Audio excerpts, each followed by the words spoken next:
Fly this chopper, and I'll marry you." The words hung in the dry California air like a dare made of steel and laughter. Hannah Lawson, CEO of Lawson Dynamics, stood in her designer heels on the helipad, her tone dripping with sarcasm. Around her, a few assistants chuckled nervously, unsure whether to laugh or stay silent. The homeless man she mocked, tall, bearded, his clothes torn and dusted with city grime, didn't smile. He looked at the helicopter, not at her. The sunlight caught the sharp lines of his face. "You sure you want me to?" he asked calmly. Her grin faltered. It started as a joke. The company's pilot called in sick before a critical meeting in San Francisco. The investors were waiting. The jet wasn't ready.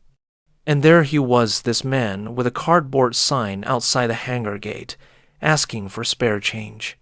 Someone had laughed and said, "Maybe he can fly it." Hannah turned the joke into a challenge.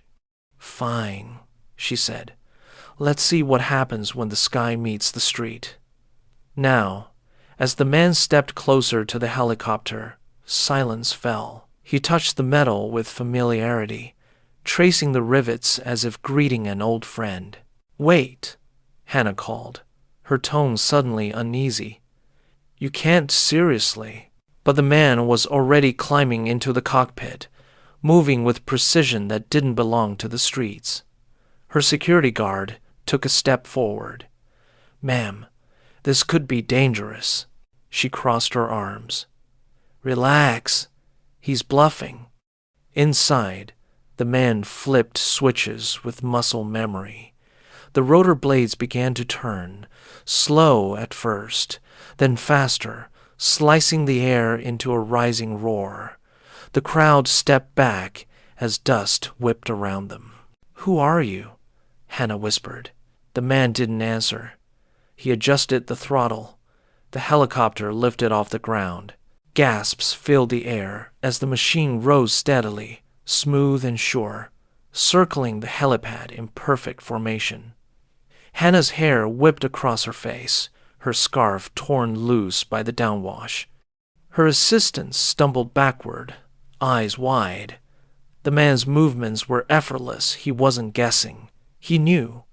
He guided the helicopter up, hovered over the building, then descended gracefully, landing with barely a shudder. The engine whined down. Silence followed, except for the pounding of hearts. The man opened the door and stepped out. "Still want that marriage license?" he asked, voice dry. Hannah could only stare, speechless. The bystanders broke into stunned chatter. One of the mechanics ran up. "Ma'am, there's no way a random guy could have done that. He flew like a Navy pilot." Hannah blinked, trying to recover her composure. "He probably stole one once," she said sharply, brushing off the dust. But her voice shook. The man walked past her, eyes steady, calm, and distant. "You shouldn't joke about flying," he said quietly. "Some people don't make it back." Rusty sorrow laced his tone. Then he disappeared toward the exit, his ragged backpack slung over one shoulder, leaving a silence that followed him. That night, rain came unexpectedly to Los Angeles. The streets gleamed under flickering neon. The homeless man, whose name no one had cared to ask, sat under an overpass, his small fire struggling against the wind. In his hand was a crumpled photograph, faded faces in military uniform.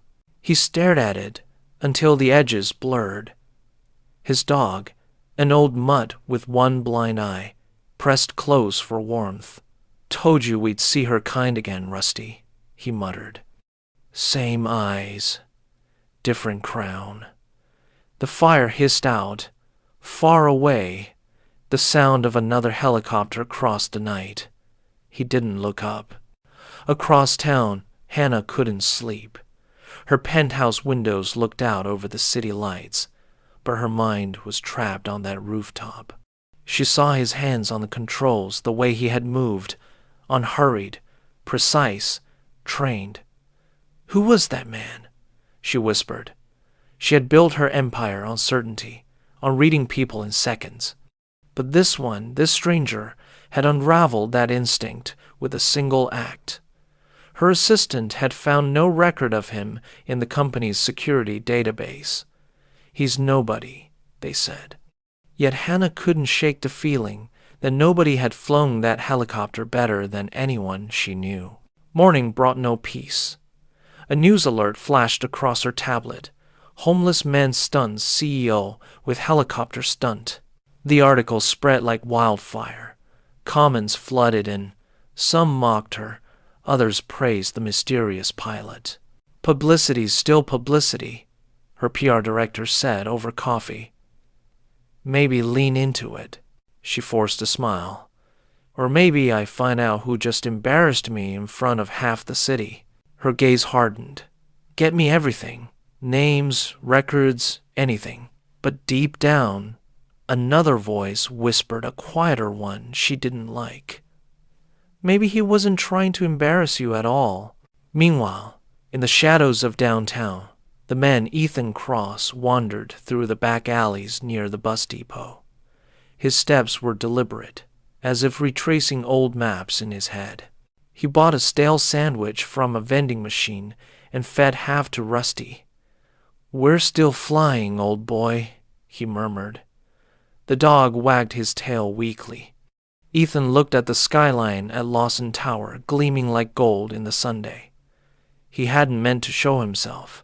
He'd promised he'd stay invisible, but seeing that logo again had burned through years of silence. He clenched his fist. It's not over. The next day, Hannah arrived at the hangar again, this time alone. The same mechanic was there, fueling another chopper. "Ma'am," he said, tipping his cap. "We looked into that guy. No ID, no record, no shelter files. Ghost." "Everyone leaves a trail," Hannah replied, scanning the lot. He shook his head. Not him.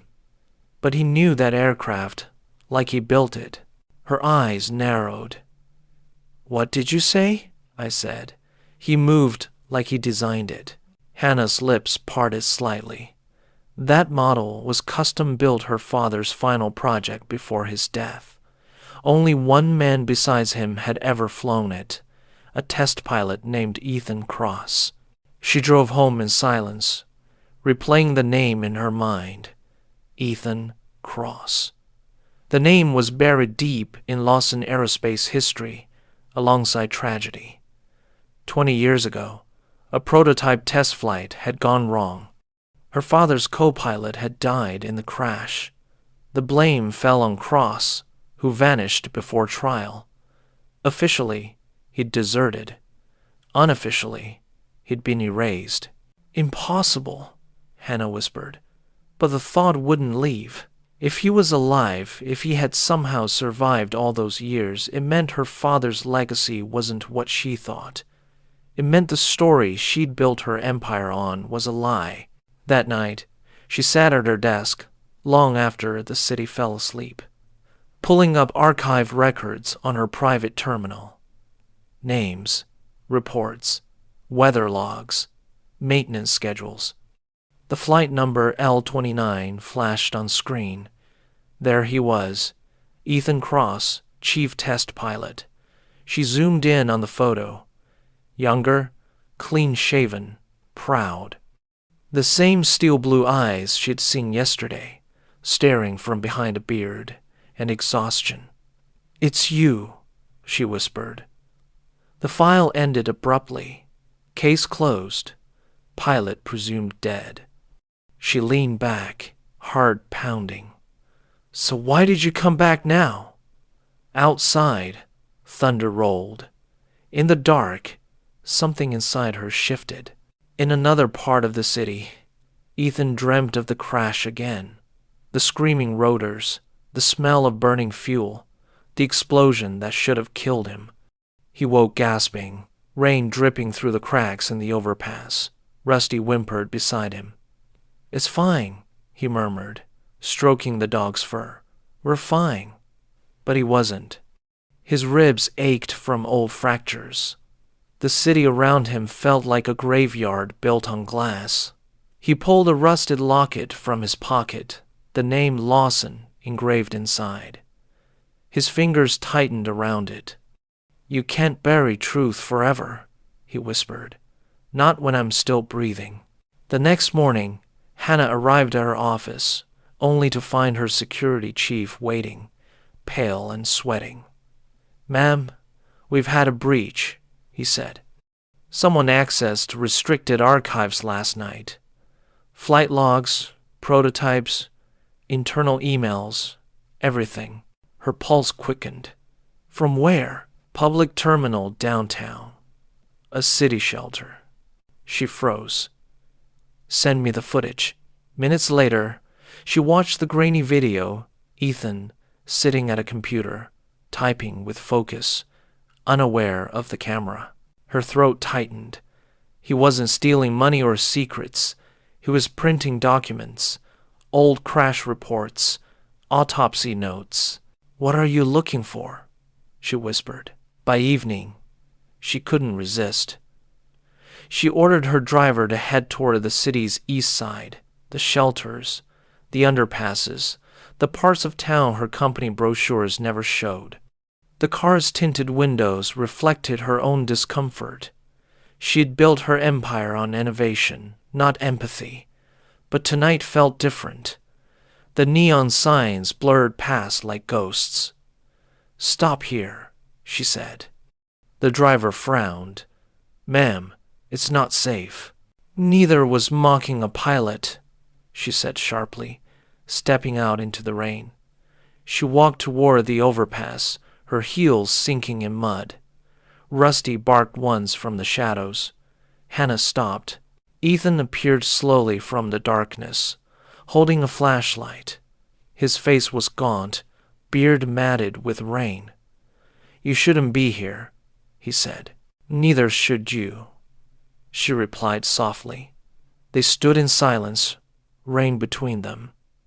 You're Ethan Cross, she said. He didn't deny it. You were declared dead, he shrugged. That's convenient for some people. Her jaw tightened. You think my company framed you? I don't think, he said. I know. He stepped closer, the light reflecting in his eyes. You just don't know what your father built or what he destroyed. For the first time in years, Hannah felt small. Why come back now? She asked. Because truth has a heartbeat, Ethan said, and it's getting louder. Rusty barked softly beside him. Hannah looked down, eyes softening. You have a dog, Ethan half smiled. Only one that listens. Rather the rog, what I remented. Remented did not end, remented did now, to sow tribes. She hesitated. Help me understand. He studied her for a long moment. You want answers? You'll get them. But they'll burn everything you know. Her voice wavered. Then start the fire. He nodded once. Tomorrow, meet me where your father's dream died. Where's that? The Lawson flight range, he said. Bring no one. When she returned to her car, her assistant's messages flooded in. Ma'am, the press is running with the homeless pilot story again. We need a statement. She stared out the window. The rain streaked down like thin silver bars. No, she murmured. No statements. Ma'am? Not yet. As the city lights faded behind her, she felt something she hadn't in years. Not control, not fear, but curiosity. The kind that made people chase storms instead of hiding from them. She had mocked a man who could fly, but now she was the one falling straight into the unknown. Under the bridge, Ethan sat by his dying fire once more. He unfolded the documents he had printed, the flight diagrams, the crash analysis, the maintenance reports marked confidential. Every page screamed the same truth: sabotage. Someone had tampered with the prototype's hydraulics the night before the crash. Someone under the Lawson name. He stared at the last page, Hannah's father's signature. Rusty whimpered, resting his head on Ethan's knee. "I know, boy," he said softly. "She doesn't deserve this." But the truth wasn't about deserve. It was about debt, and Ethan Cross had waited 20 years to collect. The rain stopped before dawn. The city exhaled steam and silence. Ethan stood, packing the papers carefully into his bag. He looked east, where the sun began to rise behind the skyline. "Tomorrow," he murmured. Rusty barked once, stretching. "Yeah," Ethan said. "Tomorrow we go back." He didn't know what waited for him at the Lawson Range. Justice, danger, maybe redemption. But he knew one thing for sure. He wasn't just a ghost anymore. Somewhere high above the sleeping city, a single helicopter cut across the pink sky. Ethan watched it disappear, then whispered to himself, "Time to fly again." The Lawson Flight Range sat 20 miles outside Los Angeles, surrounded by dry hills and silence.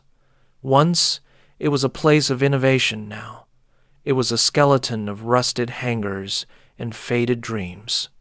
When Hannah arrived that morning, fog clung to the runway like a ghost refusing to leave. She stepped out of her car, wind tugging at her coat. In the distance, Ethan stood by a chain-link gate with Rusty beside him. The dog barked once, as if announcing her arrival. "You came," Ethan said simply. "You didn't make it easy," Hannah replied, walking toward him. "Good," he said. "Nothing worth truth ever is." Inside the hangar, the air smelled of oil and time. Old blueprints littered the floor, faded by years of neglect. The skeleton of the destroyed prototype still sat in the corner, its fuselage blackened and twisted. Hannah froze. This is where it happened?" she whispered. Ethan nodded. "Every nightmare leaves a body behind." He ran his hand over the metal, tracing old scars. "I remember the sound it made before it broke, like a scream from inside the sky." Hannah shivered. "And my father blamed you." Ethan looked up at her, eyes hollow but steady. "Your father needed someone to bury." He pulled out the stack of papers, maintenance logs, flight data, handwritten notes.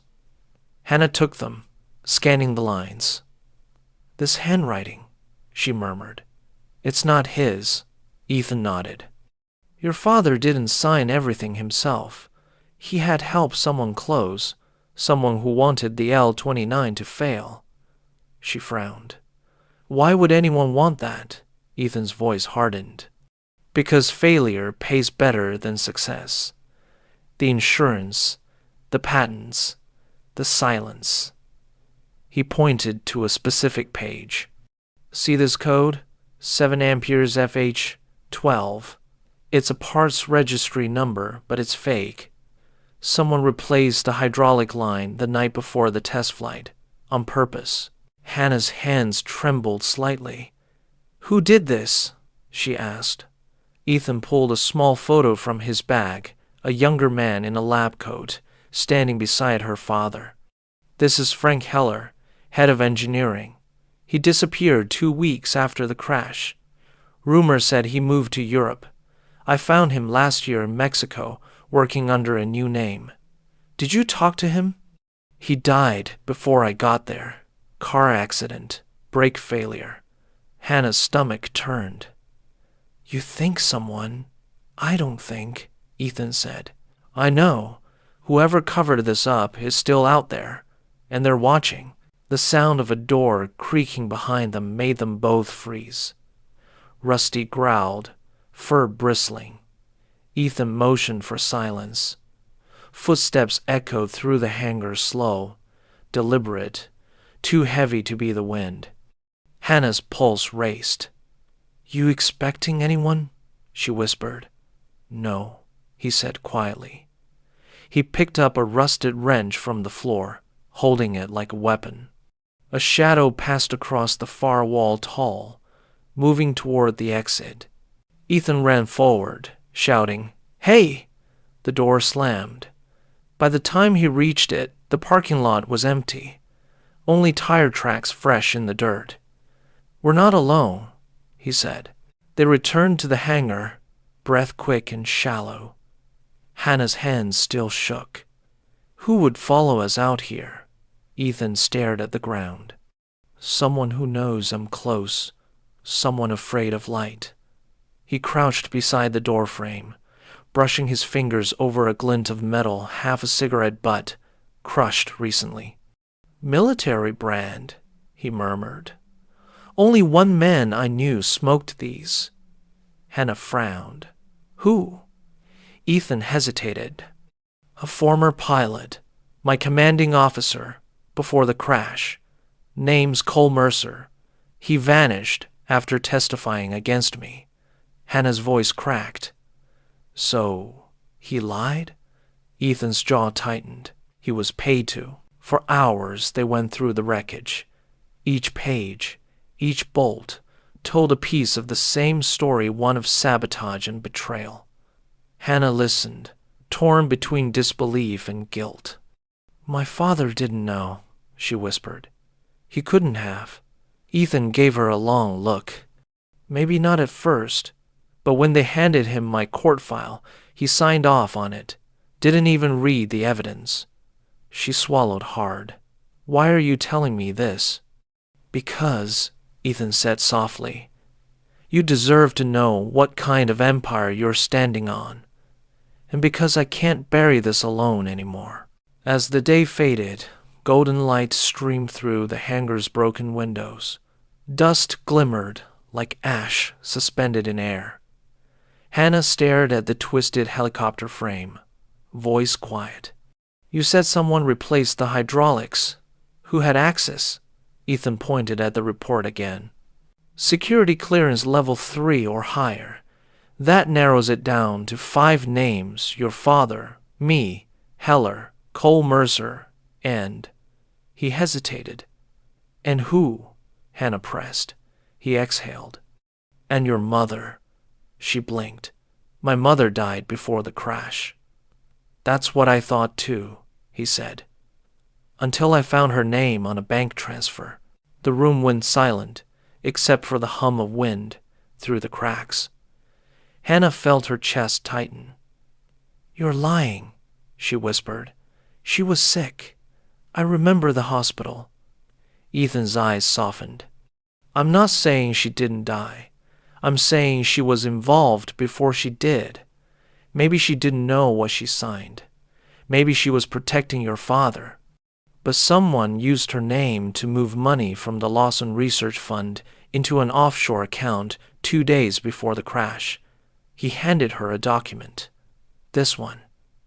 Her hand shook as she read. Her mother's signature stared back. Hannah dropped the paper, stepping back as if it burned. "No," she said. "No, this isn't possible." Ethan knelt, picking it up gently. "I'm sorry," he said. "I didn't come here to destroy you." "Then what did you come for?" she snapped. "Revenge? Redemption?" His gaze met hers, steady, tired, honest. "Neither. I came for truth." Rusty whimpered, tail brushing the dirt. Hannah turned away, fighting tears. "You think truth fixes things?" she whispered. "It just ruins them." Ethan looked at her for a long time. "Sometimes things need to break before they fly again," he said quietly. They packed the documents into a waterproof bag, preparing to leave before dark. The desert wind was colder now, cutting through their silence. As they reached the car, headlights flared in the distance, 2 black SUVs speeding down the dirt road. Ethan froze. "We've got company." Hannah's heart leapt. "Who are they?" "The kind who don't knock." He opened the passenger door. Get in." She hesitated. "They'll think we're running." "We are," he said, climbing behind the wheel. "Buckle up." The engines behind them roared closer, dust clouds rising like ghosts. Ethan slammed the gas, tires spinning over gravel. The chase tore across the barren stretch of highway. Hannah gripped the seat, heart hammering. Bullets shattered the rear window. "They're shooting!" she cried. Ethan swerved hard, narrowly missing a roadside barrier. "Welcome back to flight school," he muttered, eyes locked ahead. Rusty barked wildly, crouching between the seats. One SUV pulled alongside, its tinted window rolling down. A man leaned out with a rifle. "Hold on!" Ethan shouted. He jerked the wheel, slamming into the vehicle's side. Metal screamed. The SUV spun off the road, crashing into a ditch. "One down," he said. "Two to go." The remaining SUV accelerated, gaining on them fast. Hannah looked at him, breath ragged. "You can't outrun them forever." "Wasn't planning to," Ethan said. Ahead, an old bridge loomed half-collapsed, its sign reading, "Construction Zone, Closed." He grinned. "Hold, Rusty." She stared in horror. "You're insane." "That's one theory," he said, flooring it. They hit the bridge at full speed, wooden planks rattling beneath them. The SUV followed too close. At the halfway point, Ethan yanked the handbrake, spinning the car sideways. The pursuers slammed on their brakes too late. The bridge gave way. The SUV plunged into darkness below. The car screeched to a stop inches from the edge. Silence followed, then the echo of twisted metal below. Hannah sat frozen, shaking. "You could have killed us." Ethan turned, breathing hard. "Or saved us." She stared at him, anger warring with awe. "You're not normal," she said. He gave a half-smile. "Never claimed to be." He stepped out, scanning the horizon. "They'll send more. Who are they?" "People who make problems disappear." He opened the trunk, tossing her a small backpack. "If you want to live, you come with me. And if I don't," he shrugged, "then I die alone." They hiked through the dry ravine until night swallowed the sky. The city lights flickered faintly in the distance, unreachable. Rusty trotted ahead, ears alert. Hannah stumbled over rocks, exhaustion weighing heavy. "Where are we going?" she asked. "Somewhere they won't look," Ethan said. "A place that still remembers me." "You have friends?" "Used to." He stopped suddenly, crouching. Lights ahead. They crept closer, a small airfield, hidden between canyons, its hangars half buried in sand. "What is this place?" she whispered. "The old test site," he said, "where I learned to fly before I learned to fall." Inside, the hangar was dark but intact. Ethan found a generator and yanked the cord. It sputtered to life, bathing the room in dim yellow light. Hannah gasped. Inside sat an old helicopter, dusty, dented, but functional. "You kept it," she said. "Not me," he replied. "Someone who believed I'd need it again." He began checking the rotors, switches, and fuel lines. His hands moved with familiarity, like a musician tuning a forgotten instrument. "You're planning to fly? If we stay, we die. If we leave, maybe not. You're out of your mind." "Probably. But I'm also the best pilot you know." She hesitated, then stepped closer. "You can't keep running forever." He looked at her, eyes tired but alive. "You'd be surprised how far forever goes when you're hunted." "Who are they really, Ethan?" He wiped his hands on a rag. "The people behind your father's company. The ones who turn technology into control. They call themselves the Circle. Hannah frowned. I've heard that name in boardrooms, rumors, conspiracy talk. It's not talk, Ethan said. It's business, the kind that kills when threatened. He met her gaze. You mocked me for being a ghost, but they're the ones who made me one. Hannah sank onto a crate, the weight of revelation pressing on her. If what you're saying is true, they'll come for me too. They already have, Ethan said. You just didn't see it yet, Rusty barked softly, lying near her feet. She stroked his fur absent-mindedly. What do we do? Ethan looked at the map spread on the workbench. We take them down. All of them. You think we can? I know we can't, he said with a half-smile, but we'll try anyway. She stared at him, disbelief mixing with admiration. You're insane, and you're late for your redemption arc. The generator flickered once, then went out, plunging the hangar into darkness. Hannah froze. Did you? No, Ethan said sharply. Rusty growled low. Outside, engines rumbled distant at first, then closer. Headlights swept across the hangar walls. They found us. Ethan grabbed the pistol from his bag and chambered around. Get in the chopper, he ordered. Now. But no time. She obeyed, climbing inside. Rusty leapt in after her. Ethan sprinted to the controls, flipping switches. Come on, he muttered. The rotors groaned, then roared to life. Bullets shattered the door as black vans skidded to a stop outside. Hold tight, Ethan shouted, yanking the lever.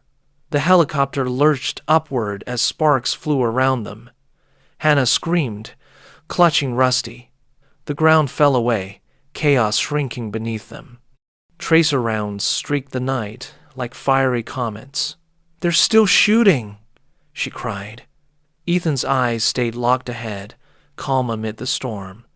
Let them, he said. They can't hit what's already fallen once. The city lights spread before them, a sea of gold and danger. Hannah stared at him, heart pounding. Where are we going? He didn't answer at first. Then, quietly, home. Time to show them what they built. Los Angeles glittered below them like a million secrets pretending to be stars. The helicopter cut through the clouds, wind howling against the cracked glass. Ethan's jaw was tight, his eyes locked on the horizon. We can't land at the company tower, Hannah shouted over the noise. They'll expect it. Ethan nodded. We're not landing there. Then where? Someplace older, someplace they forgot. He banked sharply east, heading toward the industrial zone. Rusty barked once, bracing his paws on the floor. The wind roared through a bullet hole in the door. It sounded almost like a heartbeat, loud and fast. They touched down on the roof of an abandoned shipping complex near the river. Ethan shut off the engine, listening. Distant sirens, nothing closer yet. Hannah climbed out, shivering. What now? She asked. Now, he said, pulling a small device from his pocket. We go fishing. He connected a cable from his phone to the helicopter's console. What are you doing? Your company's main server runs through Lawson Dynamics' private satellite uplink. Guess who still remembers the override codes? Her eyes widened. You're hacking them? He grinned. Borrowing their toys. Rusty growled softly, watching the shadows move below. Lines of code streamed across the screen. Ethan's fingers flew. Once we connect, I'll send out everything, the reports, the sabotage, the proof. The world will see who's been running your company. Hannah hesitated. And if they track us? He shrugged. Then we die, famous. She gave a nervous laugh, that caught in her throat. You joke like someone who's already made peace with death. Maybe I did, he said quietly. But you didn't. The upload bar crawled slowly upward. 23%, Rusty whined. Hannah glanced at the edge of the roof headlights below, men stepping out with guns. Ethan, she whispered. They're here. Bullets shattered the rooftop vent. Ethan yanked Hannah down. Get behind the fuel drums, he barked. Rusty growled, teeth bared. The upload hit 40%. Sparks flew as another round clipped the chopper's tail. They're trying to disable the link, Ethan shouted. He popped the magazine on his pistol, 2 bullets left. Great odds, he muttered. Hannah looked terrified. Can we stop them? No, he said, but we can stall them. He pointed to a fire extinguisher. Toss that near the ledge when I say. She nodded, trembling. Now! He fired once, hitting a gas pipe. Flames burst upward, smoke cloaking the roof. They crawled through the haze, coughing. Rusty stayed close, growling low. The upload ticked past 70%. Ethan glanced at his watch. 10 more seconds. Hannah clutched the tablet. Ethan, someone's climbing up. A hand gripped the ledge, a familiar one. Cole Mercer pulled himself up, face twisted in rage. Still playing Hero Cross? He sneered. Didn't learn the first time? Ethan's eyes darkened. You learned enough for both of us. Cole raised his gun. This time, no one's saving you. Hannah froze. You, she shouted. You testified against him. Cole smirked. And I'll bury him again, he fired. Ethan dove, pulling Hannah down. The bullet grazed his shoulder, blood spraying.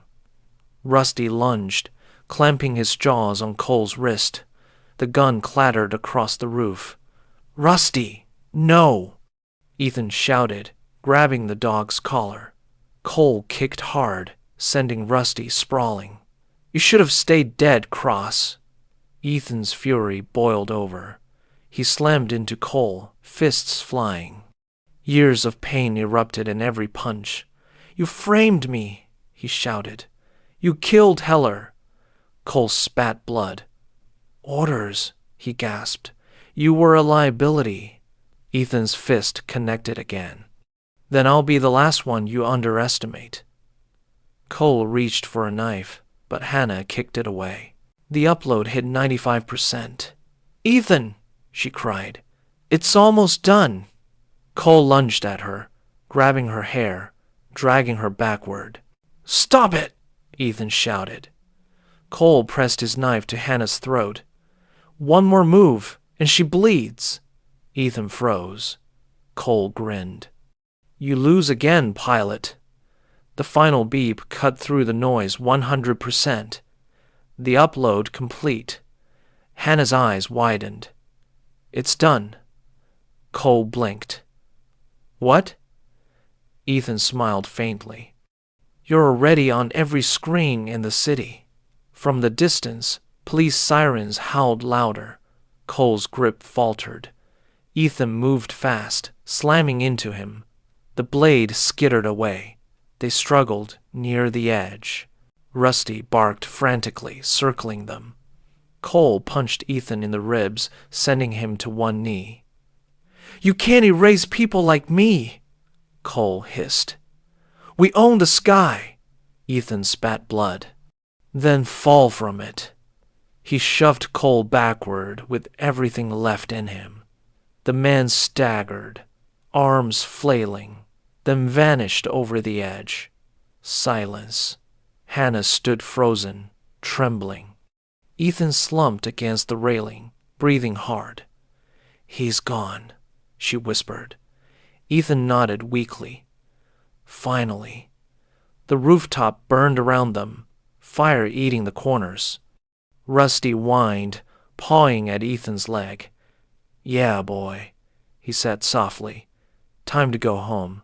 They staggered into the helicopter.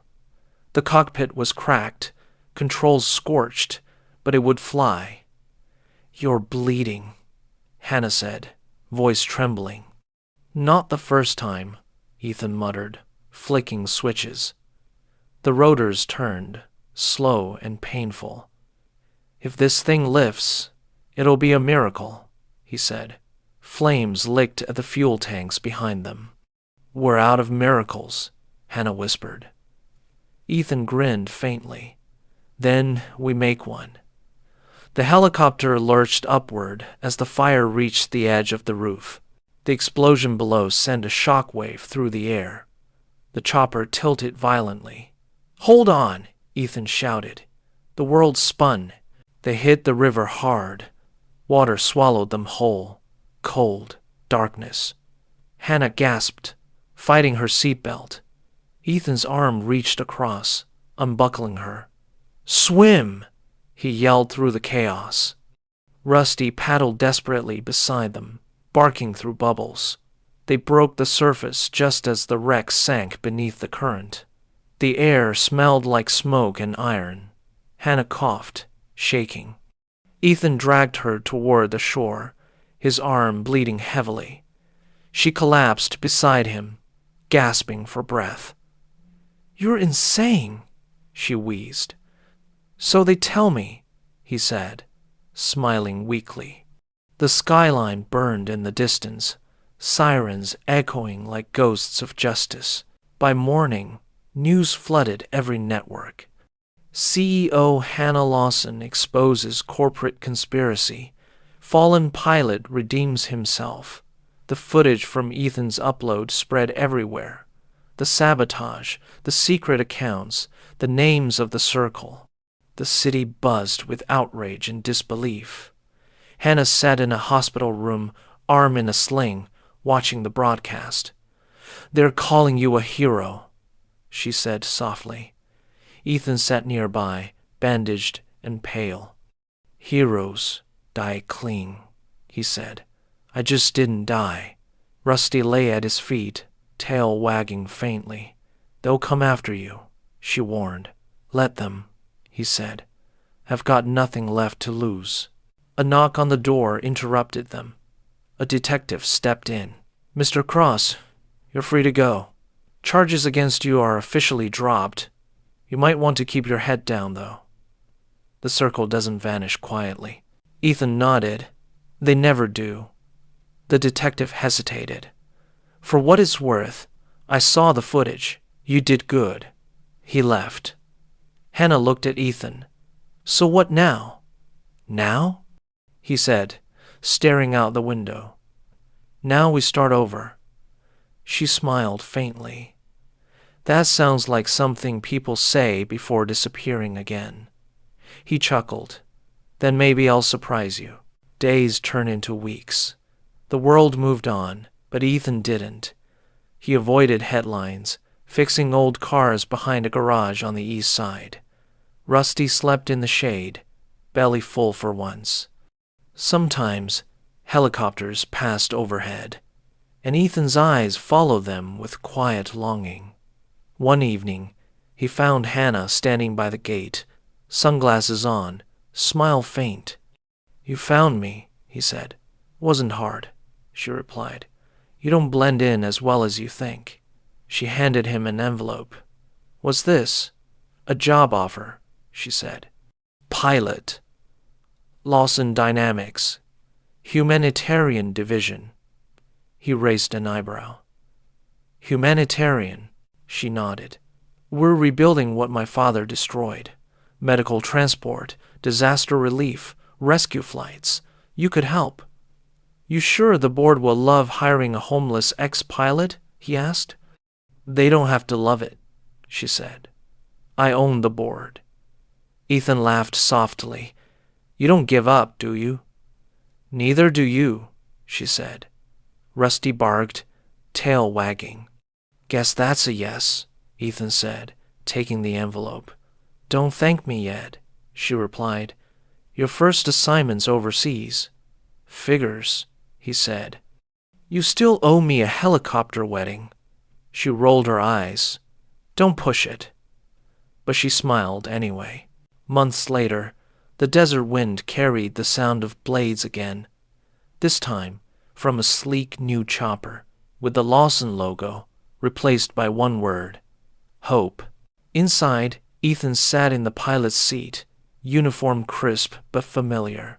Rusty rested behind him, tongue lolling happily. Hannah sat in the co-pilot chair, glancing at the control panel. Nervous? She teased. About flying? He grinned.